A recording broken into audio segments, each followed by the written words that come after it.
Hey guys, it's Tim here. We're gonna do a little video series, I think, on how to help beginner to intermediate drivers. Um, what steps we all kind of take to get faster, get more competitive, moving on up into different classes, and overall improving your driving and your driving experience. And I think the foundation that we all work from and we all look at it when we make changes to our cars, changes to our tires, anything like that.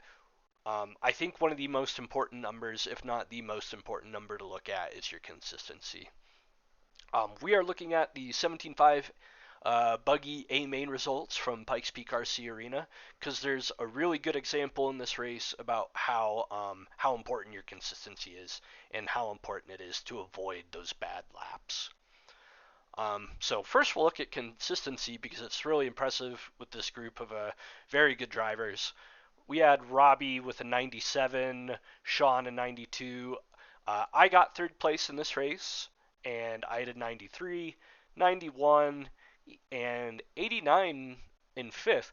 So your top four all in the 90s, and even fifth, sixth, seventh, eighth, all in the 80s still. No one down in the 70s in a group like this. So what I wanted to show you is let's take a look at my stuff here. I had a 12.9 hot lap, which was pretty darn good. These guys were down in the 12s as well. Nick had the hot lap, but he was down at 81% consistency, and well, hot laps don't win races. I was 12% better. Sean was 10% better. Robbie with the 97, man, that's a big difference. So hot laps don't win races. He had the hot lap by what, a whole tenth of a second, and it didn't matter. All right, so let's look at my laps here. My average lap was a 13.7, and down here I had a 14.7. So I missed my average pace by about a second. I probably had to get marshaled or something like that. I don't really know what happened on this lap, but not good. 14.7, a whole second lost on lap 14. And I finished less than a second behind Sean. If that lap was just average, I could have caught Sean because he had a 6 flat. I had a 601. Or, yeah, 100th pretty much flat. So you take away that 14.7, plug in my average with a 13.7, and I'm catching Sean and potentially getting second place in this race. And I'll show you why I got third. My first lap was 18 seconds. I started.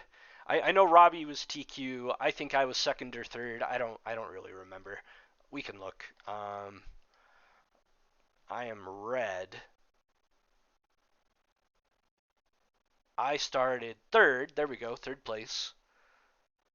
And I got absolutely punted off the starting line into the money wall. I had to get marshaled. It was a 18-second lap to start the race. And that's why I was playing catch up the whole time.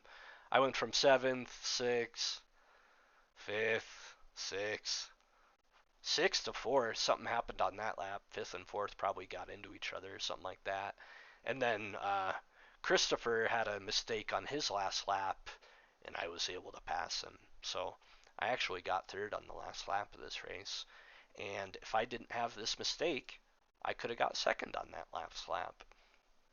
And that's consistency, guys. That's that one bad lap that ruins your whole race. Whether it's getting punted off the starting line or missing your mark, tapping a rail, getting stuck, it can ruin your whole race in just one lap. And here's my drill that I use for improving my consistency. There are more out there. You can Google them. But my favorite, what I like to do, is I'm just going to run on the second tile the whole time. I'm going to pick the most conservative line, not fast, not slow,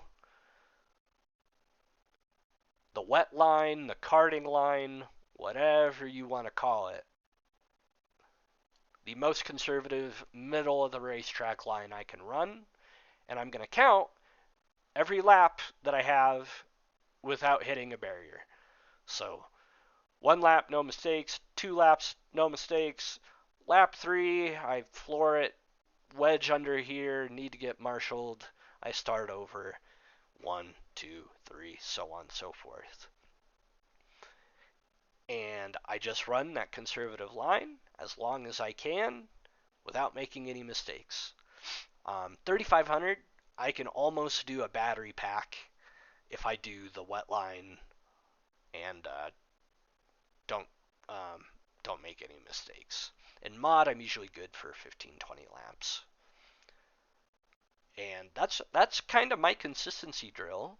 It's really simple, really easy to do. Um, the other important part of this is setting a timer on your phone. This is it's actually going to help you get better faster, and it's also a driver's etiquette thing. When you're going up to practice, set a timer on your phone for 5 or 6 minutes.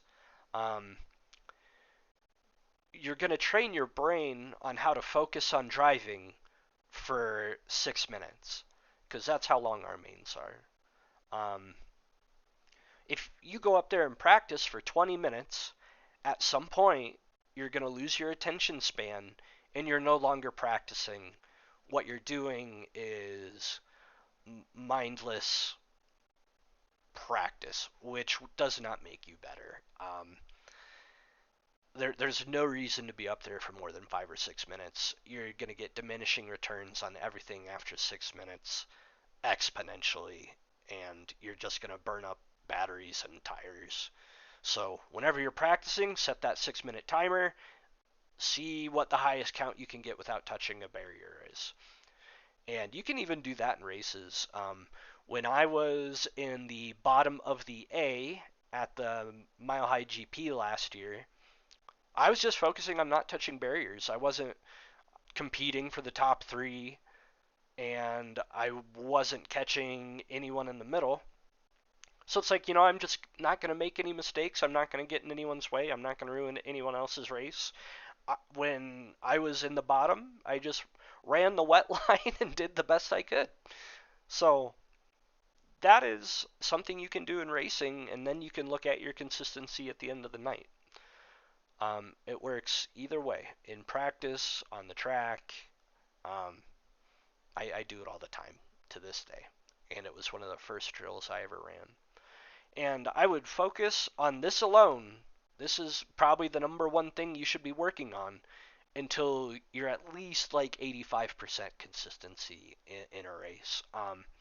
And the reason why is, after you're at that 85% mark, um, you're going to start working on your actual racing line and where to shave turns and where to go wide to set yourself up for the next turn. You're going to start working on a more competitive line, and your consistency is going to drop again, because the margin of difficulty of this turn versus that turn is a lot. So your consistency is gonna hit another slump when you start trying to go faster. So it's pretty important. Get up to the mid 80s, low 90s, and then when you start working on these racing lines, your consistency won't dip back into the 70s. So target the mid 80s, low 90s. Once you're there, I'll make another video talking about racing lines probably next week. So until then, keep working on your consistency. We'll see you guys next week.